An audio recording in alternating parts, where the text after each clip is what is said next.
Hello everyone, আসসালামু আলাইকুম। কেমন আছেন সবাই? আশা করছি ভালো আছেন। আজকে আমি আপনাদেরকে তৈরি করে দেখাবো ডিম বিরিয়ানি। আর এই ডিম বিরিয়ানি তৈরি করতে কিন্তু অনেক মশলার দরকার হয় না। একদম ঘরোয়া এবং হাতের কাছে পাওয়া যায় সেই মশলা দিয়ে ডিম বিরিয়ানি তৈরি করে আপনাদেরকে দেখাবো।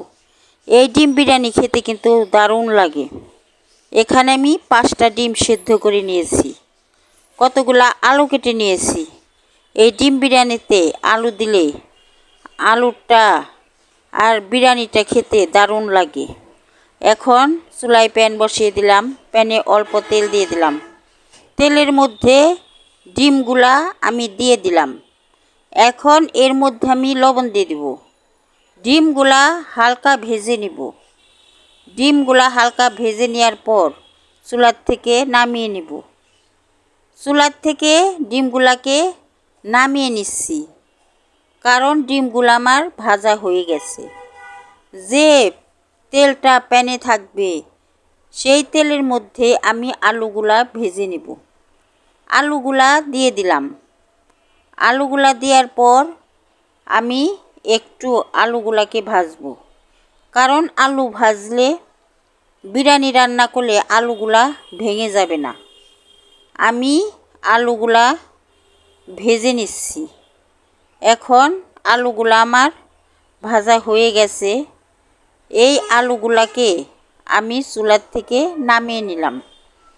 চুলায় একটা পাতিল বসিয়ে দিলাম। পাতিলের মধ্যে পরিমাণ মতো তেল দিয়ে দিলাম।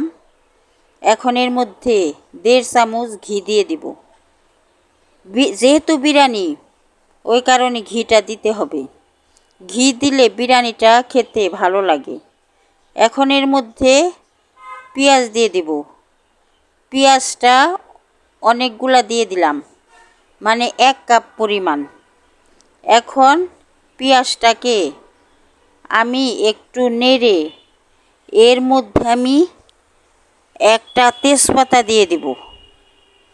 পেঁয়াজের মধ্যে একটা তেজপাতা দিয়ে দিলাম। 2 টুকরা দারচিনি দিয়ে দিলাম। 3-4টা এলাচ দিয়ে দিলাম। এখন নেড়ে চেড়ে পেঁয়াজটা আমি ভাজবো। পেঁয়াজটা বেরেস্তার মতো করে ভেজে নিব। যেহেতু বিরিয়ানি, ওই কারণে পেঁয়াজটাকে আমি বেরেস্তার মতো করে ভাজব। এখন পেঁয়াজটা আমার ভাজা হয়ে গেছে। এর মধ্যে আমি অল্প পানি দিয়ে দিলাম। পানিটা দেওয়ার পর এর মধ্যে লবণ দিয়ে দিলাম 1.5 চামচ। আদা রসুন বাটা দিলাম 1.5 চামচ।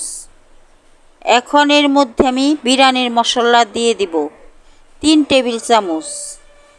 3 টেবিল চামচ বিরিয়ানির মশলা দিয়ে দিলাম। এখন নেড়ে চেড়ে মশলাগুলা আমি পানির সাথে মিশিয়ে নিলাম। এর মধ্যে আমি আলু আর ডিমটা দিয়ে দিব।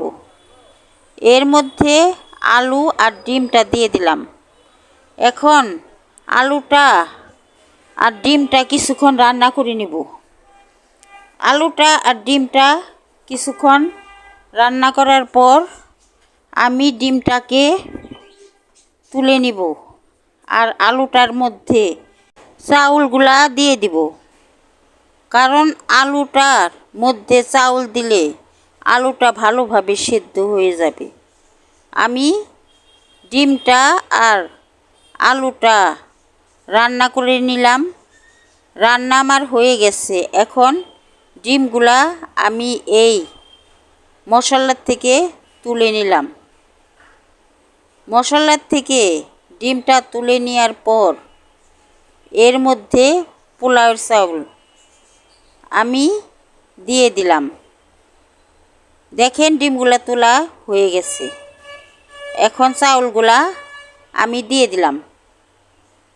চাউলগুলা দেওয়ার পর ভালো করে কষিয়ে নিতে হবে। তারপরে এই চাউলের মধ্যে আমি গরম পানি দিয়ে দিব পরিমাণ মতো।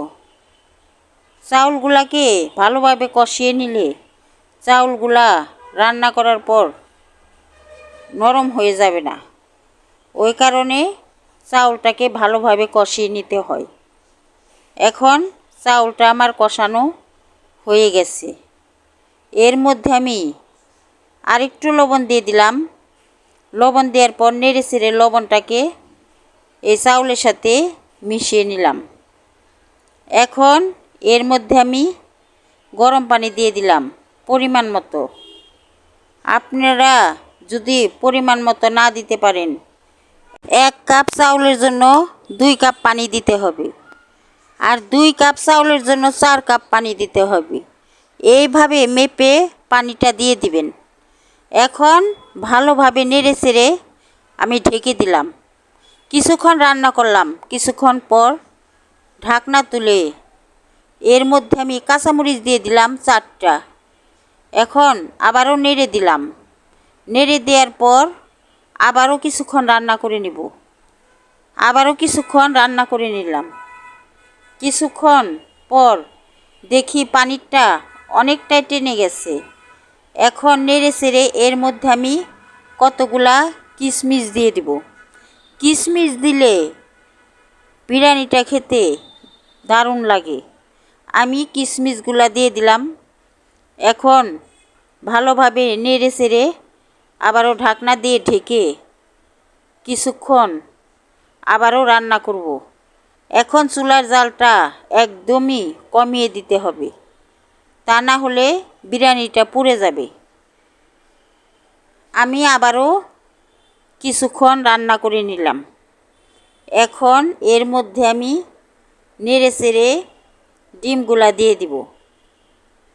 ভালো করে নেড়ে দিলাম উল্টিয়ে পাল্টিয়ে। এখন এর মধ্যে ডিমগুলা দিয়ে আমি দমে বসিয়ে রাখব।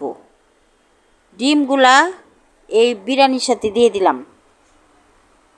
ডিমগুলা দেওয়ার পর আমি আবারও নেড়ে এখন ঢেকে দমে বসিয়ে রাখব 5-6 মিনিট।